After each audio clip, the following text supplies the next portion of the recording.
കർത്താവിൻ്റെ അതിപരിശുദ്ധമായ നാമം വാഴ്ത്തപ്പെടട്ടെ. പ്രിയമുള്ളവരെ, ഇന്ന് രാവിലെ നമുക്ക് ഒരുമിച്ച് ഒരു ദൈവവചനം നമുക്ക് ചിന്തിക്കാം. നമ്മുടെ എല്ലാവരുടെയും ജീവിതത്തിലെ ആഗ്രഹം ദൈവത്തെ പ്രസാദിപ്പിക്കണം. ദൈവത്തെ പ്രസാദിപ്പിച്ച് ദൈവത്തിന് പ്രസാദകരമായൊരു ജീവിതം നയിക്കണമെന്ന് ആഗ്രഹിക്കുന്നവരാണ് മുക്കാലും മനുഷ്യരെല്ലാവരും. ആർക്കും ദൈവത്തെ പിണക്കി ജീവിക്കണമെന്നോ ദൈവത്തോട് ഇഷ്ടമില്ലാത്തൊരു ജീവിതത്തിലേക്ക് പോകണമെന്നൊന്നും ആരും ആഗ്രഹിക്കുന്നില്ല. അപ്പോൾ ദൈവത്തെ എങ്ങനെയും പ്രസാദിപ്പിക്കണം എന്നുള്ള ആഗ്രഹം കൊണ്ടാണ് മനുഷ്യന് ഒത്തിരി കാര്യങ്ങൾ, നേർച്ച കാഴ്ചകൾ, ഉപവാസങ്ങൾ, പ്രാർത്ഥനകൾ എന്നു വേണ്ട ഒത്തിരി ത്യാഗങ്ങളൊക്കെ ചെയ്യുന്നത്, ഒത്തിരി സ്ഥലങ്ങളൊക്കെ സന്ദർശിക്കുന്നത്, പുണ്യസ്ഥലങ്ങളൊക്കെ സന്ദർശിക്കുന്നത്. ഇതെല്ലാം എങ്ങനെയും എനിക്ക് ദൈവത്തെ ഒന്ന് പ്രസാദിപ്പിക്കണം, ദൈവപ്രസാദം എനിക്കുണ്ടാകണം എന്നുള്ള ഒരു ആഗ്രഹം കൊണ്ടാണ് മനുഷ്യൻ ഇതൊക്കെ ചെയ്യുന്നത്. പ്രിയമുള്ളവരെ, എല്ലാ മനുഷ്യരും അത് ആഗ്രഹിക്കുന്നു. ആരും കർത്താവിനെ പ്രസാദിപ്പിക്കാതെ കർത്താവിന് ഇഷ്ടമില്ലാത്തൊരു ജീവിതം ജീവിക്കണമെന്ന് ആരും ആഗ്രഹിക്കുന്നില്ല.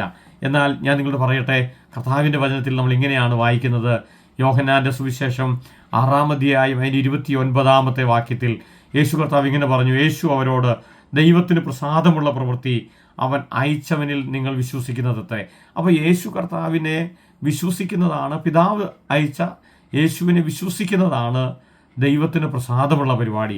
അപ്പോൾ അങ്ങനെയാണ് ഞാൻ നിങ്ങളോട് പറയട്ടെ പ്രിയമുള്ളവരെ, നമ്മൾ ദൈവത്തെ പ്രസാദിപ്പിക്കാൻ വേണ്ടി ഒത്തിരി കഷ്ടപ്പെടണ്ട, ഒത്തിരി പ്രയാസമൊന്നും കഴിക്കേണ്ട, ഒത്തിരി നേർച്ച കാഴ്ചകളും വഴിപാടുകളും ഉപവാസങ്ങളും നോമ്പുകളും ഒന്നും വേണ്ട. കർത്താവിനെ പ്രസാദിപ്പിക്കാൻ യേശുവിനെ വിശ്വസിച്ചാൽ മതി. യേശു എൻ്റെ രക്ഷകനാണ്, യേശുവിലൂടെ എനിക്ക് രക്ഷയുണ്ട്, യേശു എൻ്റെ കർത്താവാണ് എന്ന് വിശ്വസിക്കാൻ കഴിയുമെങ്കിൽ നിങ്ങൾക്ക് ദൈവത്തെ പ്രസാദിപ്പിക്കാൻ കഴിയും. എബ്രായ ലേഖനത്തിൽ അപ്പോസ്തലൻ പൗലോസ് പറയുന്നു, വിശ്വാസം കൂടാതെ ആർക്കും ദൈവത്തെ പ്രസാദിപ്പിക്കാൻ കഴിയില്ല. പ്രിയമുള്ളവരെ, അങ്ങനെയാണെങ്കിൽ ഇന്ന് രാവിലെ നമുക്ക് ദൈവത്തെ പ്രസാദിപ്പിക്കുന്നവരായി ജീവിക്കാം. ദൈവത്തെ നമ്മൾ പ്രസാദിപ്പിച്ചാൽ നമ്മുടെ ഇന്നത്തെ ജീവിതം ഏറ്റവും അനുഗ്രഹിക്കപ്പെട്ടതാകും. നമ്മുടെ എല്ലാ വഴികളിലും ദൈവപ്രസാദം നമ്മുടെ കൂടെ ഉണ്ടാകും. നമ്മൾ ചെയ്യുന്ന എല്ലാ കാര്യങ്ങളിലും കർത്താവിൻ്റെ പ്രസാദം നമ്മുടെ കൂടെ ഉണ്ടാകും. ദൈവത്തിൻ്റെ പ്രസാദം നമ്മുടെ കൂടെ ഉണ്ടെങ്കിൽ ഞാൻ നിങ്ങളോട് പറയട്ടെ, നിങ്ങൾ ചെയ്യുന്ന എല്ലാം സക്സസ് ആകും. നിങ്ങൾ ചെയ്യുന്ന ഒരു കാര്യത്തിൽ നിങ്ങൾ പരാജയപ്പെടുകയല്ല.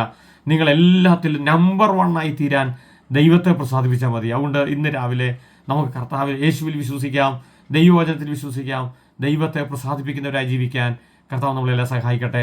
നമ്മുടെ കണ്ണുകൾ അടയ്ക്കാം, നമുക്കൊരു വാക്ക് പ്രാർത്ഥിക്കാം. ഞങ്ങളുടെ പ്രിയ പിതാവേ, ഈ നല്ല രാവിലെ സമയത്തിനായി ഞങ്ങൾ നന്ദി പറയുന്നു. കർത്താവേ, ഞങ്ങൾക്ക് അങ്ങയെ പ്രസാദിപ്പിച്ച് ദൈവപ്രസാദമുള്ളവരായി ജീവിക്കാൻ കർത്താവ് ഈ ഭൂമി ഞങ്ങളെ ഇന്ന് സഹായിക്കണം. ഞങ്ങളുടെ ഇന്നത്തെ ജീവിതം കർത്താവിൻ്റെ ദൈവപ്രസാദമുള്ള ജീവിതമായി തീരാൻ കർത്താവ് ഇടയാക്കണം.